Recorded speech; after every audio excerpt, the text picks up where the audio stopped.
saame näha, kas toob mõne muutuse. Nii.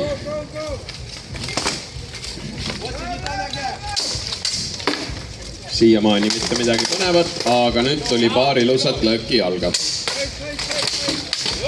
Ja veel mõned löögid.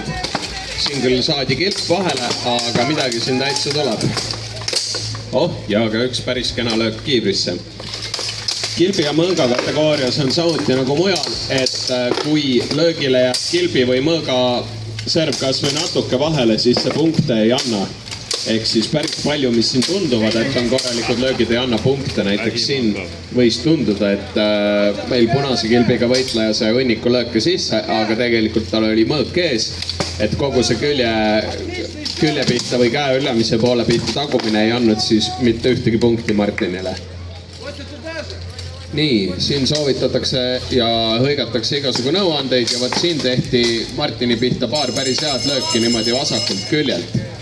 Et kui olla osav võitleja, siis on võimalik